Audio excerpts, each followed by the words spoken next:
এবং সাথে সাথে ঠাকুর শ্রী রামকৃষ্ণ দেবের কালকে কল্পতরু উৎসব। আমি প্রতি মাসেই মন কি বাত মাননীয় প্রধানমন্ত্রীর প্রতিটা গ্রাম বুথ ঘুরে ঘুরে করি, 1 এবং 2 নম্বর ব্লকে।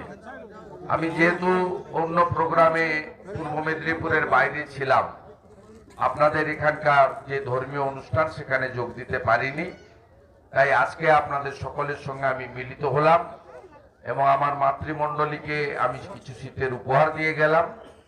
আমাদের যারা বন্ধুরা আছেন, ভাইরা আছেন, তারা সবাই আপনাদের সঙ্গে থাকবে এবং নিশ্চিতভাবে তারাচাঁদবাড় গ্রামের বাসীরা তারা যেভাবে আমাকে বিধায়ক করার জন্য অত্যাচার সহ্য করেছেন 2রা মের পরে, আমার যতদিন শ্বাস প্রশ্বাস থাকবে শরীরে, তারাচাঁদবাড় গ্রামের মানুষদের এই অবদানের কথা আমি কোনোদিন ভুলে যাব না এবং ভবিষ্যতে আমি সুযোগ পেলে আরো অনেক সেবাদানের মধ্য দিয়ে আপনাদের এই ঋণ শোধ করার চেষ্টা করব। সবাই খুব ভালো থাকবেন। ভারত মাতা কি, ভারত মাতা কি।